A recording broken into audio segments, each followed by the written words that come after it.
धन्यवाद राजीव जी। निर्वाचन आयोग का जो सवाल है वो केवल आधार कार्ड को एपिक से जोड़ने का सवाल नहीं है। जहां पे पुलिस सड़क पे खड़े होकर के लोगों के वैध और अवैध मतदाताओं की पहचान करने लगी हो, जहां वोटर कार्ड लोगों के रखवा लिए जा रहे हों, जहां जो लोग वोट देने जा रहे हैं उनको मतदान केंद्रों तक नहीं पहुंचने दिया जा रहा हो, जहां मतदान के 6 घंटे 7 घंटे 8 घंटे के बाद आप अंतिम परसेंटेज बता रहे हो, जहां इलेक्ट्रॉनिक वोटिंग मशीनों के साथ छेड़छाड़ करने का आरोप लग रहे हो, वहां आप ईपिक को आधार कार्ड से जोड़ भी देंगे तो हासिल क्या कर लेंगे? क्या केवल इसी बिना पर निर्वाचन आयोग के सवाल उठ रहे हैं? जो निर्वाचन आयोग के सवाल उठ रहे हैं, आखिर ईपिक को आधार कार्ड से जोड़ने और मतदाता सूची में गड़बड़ियों के आरोप के बीच में क्या तालमेल है? कैसे उस आरोप का समाधान हो जाता है?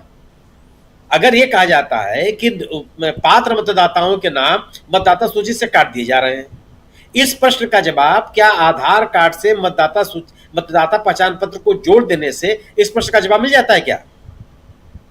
आप तो उन्हीं लोगों का आधार कार्ड से मतदाताओं का नाम जोड़ेंगे ना जिनका नाम मतदाता सूची में है।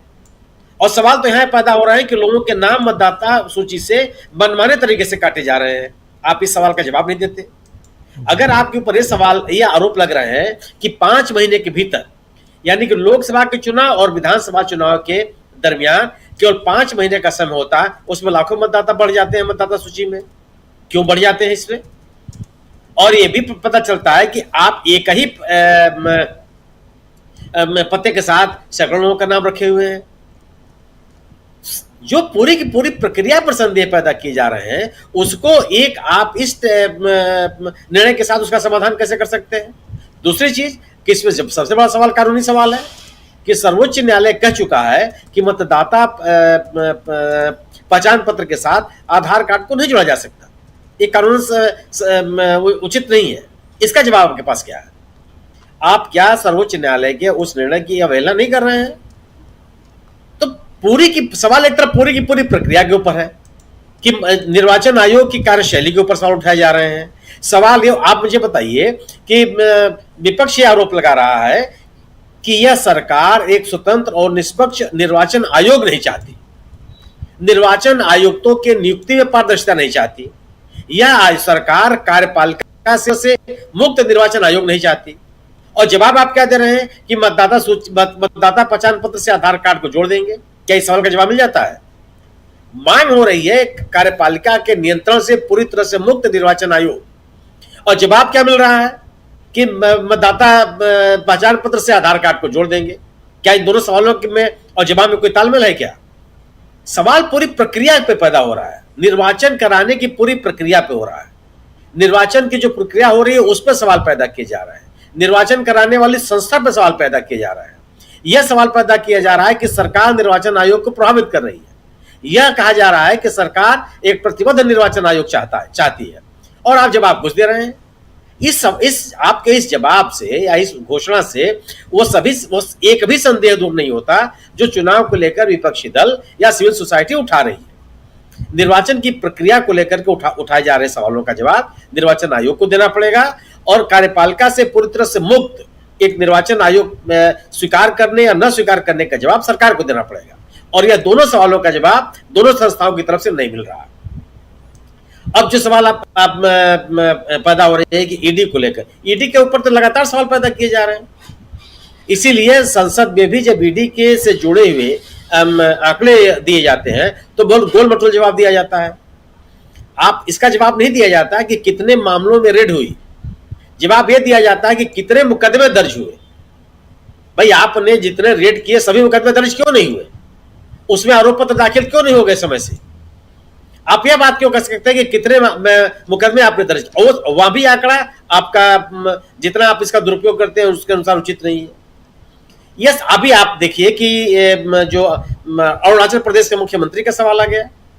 अरुणाचल प्रदेश के मुख्यमंत्री के ऊपर भ्रष्टाचार के गंभीर आरोप लगे। मुख्यमंत्री जी कौन है? भारतीय जनता पार्टी के नेता है। यह मुख्यमंत्री जी कौन है जिसको कांग्रेस से तोड़ करके भारतीय जनता पार्टी अपने में शामिल की? इनके ऊपर भ्रष्टाचार के गंभीर आरोप। ये आरोप लगाए गए कि इन्होंने अपने परिवार के लोगों को करोड़ों करोड़ रुपए के ठेके दिए। इसी तरह के आरोप इनके पिताजी के ऊपर भी थे। हो क्या रहा है कि जो कैग की रिपोर्ट है वो गायब है, भारतीय जनता पार्टी चुप है। यह भारतीय जनता पार्टी जो भ्रष्टाचार को लेकर के जीरो टॉलरेंस का दावा करती रही है, यह भारतीय जनता पार्टी जो 2014 में न खाएंगे न खाने देने का नारा देती रही है, वह भारतीय जनता पार्टी जो कहती है किसी भी कीमत भ्रष्टाचार को स्वीकार नहीं करेंगे, वह भारतीय जनता पार्टी अजीत दादा पवार को भी मुख्यमंत्री बनाती है। वह भारतीय जनता पार्टी अरुणाचल प्रदेश के मुख्यमंत्री जी के ऊपर कोई कार्रवाई नहीं करना चाहती। वह भारतीय जनता पार्टी इनके खांडू साहब के पिताजी के ऊपर जब आरोप लगे तो सर्वोच्च न्यायालय में खड़े होकर कहती है कि चूंकि वो दिवंगत हो चुके हैं इसलिए मुकदमे को समाप्त किया जाए। जी। किस बात का जवाब आप दे रहे हैं? जो सवाल सरकार को लेकर विपक्ष और सिविल सोसाइटी पैदा कर रही है, उन सवालों का जवाब नहीं है। अब जब सवालों का जवाब नहीं है तो औरंगजेब को खोज के लाओ, बाबर को खोज करके लाओ, मंदिरों को, मस्जिदों को आप त्रिपाल से ढक दो। त्रिपाल से ढकने की बात किसने कही आपसे? किसने मांग किया?